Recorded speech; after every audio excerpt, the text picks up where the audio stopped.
আমি একটু কুফরি করতে চাচ্ছি নাকি, রহম করতে চাচ্ছি। কোরআন ওয়াজ করার সময় কথা নিষিদ্ধ, এটা কিন্তু আল্লাহ হারাম করে দিয়েছেন। যদি মজলিসটা হয় ইসলামের জন্য, ঠিক না ঠিক, আর টাকা তোলার জন্য যদি হয় তাহলে ওয়াজ করে আখিরাত পাবেন না, টাকা তোলা পাবেন। তো কোন উদ্দেশ্যে ওয়াজ করেন? আল্লাহ সন্তুষ্টি থাকতে পারে। দিন যতই যাচ্ছে মানুষ এখন তত নিমের দিকে চলে যাচ্ছে, ঠিক না ঠিক। তার দিকে তাকালে হানাহানি, মারামারি, মানুষের মধ্যে আখিরাতের ভয় উঠে যাচ্ছে। আপনারা কি সেই আবার আগের তাফসীরকে ফিরিয়ে আনতে পারেন না? কি পারেন না? জি, কোরআনটা পুরাতন নতুন উত্তর দিয়েছে মোহাম্মদ। 4টা হাদিসের কিতাবের নাম বলবো। কয়টা? এক, মুজামুল কবির লিত-তাবরানী 1995 নাম্বার। 2, সুনানে বাইহাকী আল-কুবরা হাদিস নাম্বার 1075 নাম্বার। 3, সহিহুল জামি আল্লামা ইমাম জালালউদ্দিন সিয়ুতি হাদিস নাম্বার 10081 নাম্বার।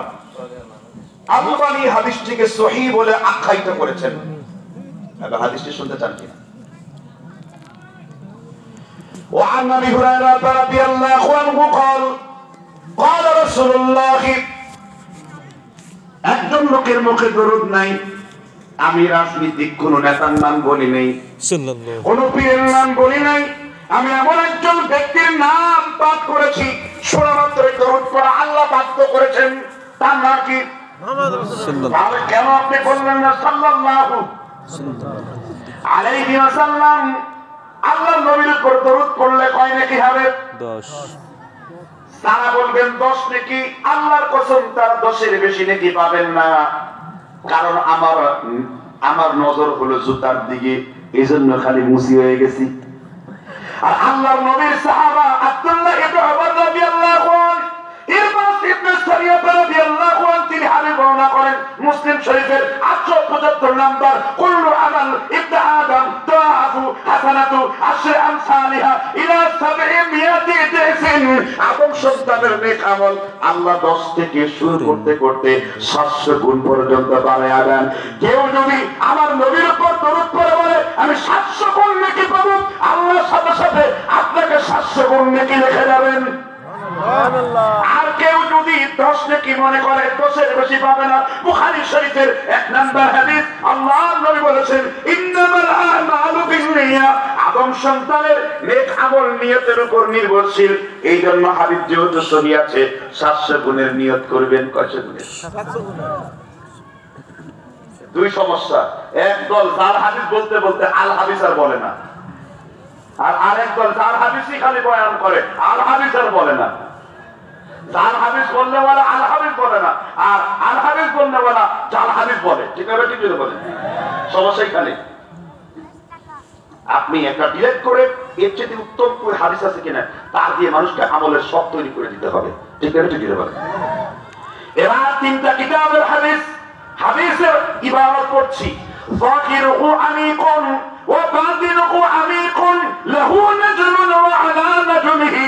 আল্লাহর নবী বলেছেন আল্লাহর কোরআনটা বাইরে থেকে পুরানো মনে হবে, কিন্তু ভেতরে রয়েছে নতুনের পরে আর নতুন। যতই পড়বে আমি আল্লাহ রাব্বুল আলামিন ততই তোমাদের কাছে নতুন বানিয়ে দেব। লা তুহসা আজাইবুহু ওয়া লা তুবলা গরাইবুহু।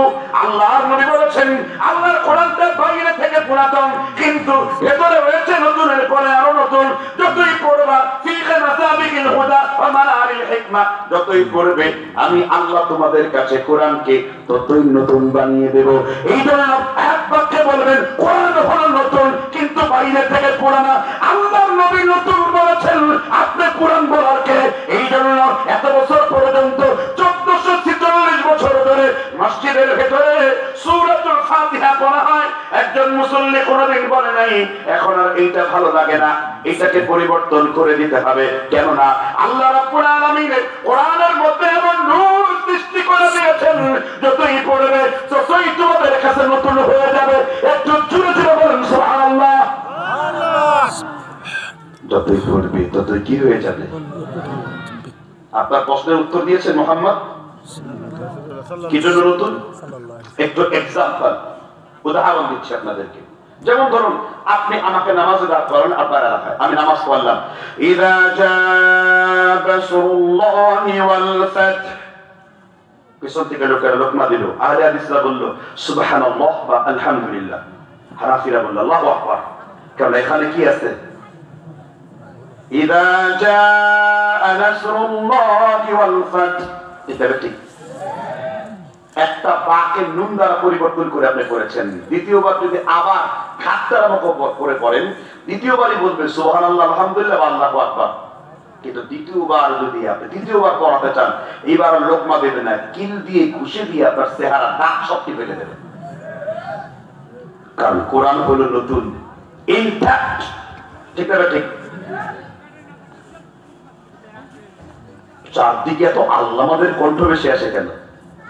এরা আবার আল্লামা নাকি, মহাজ্ঞানী নাকি?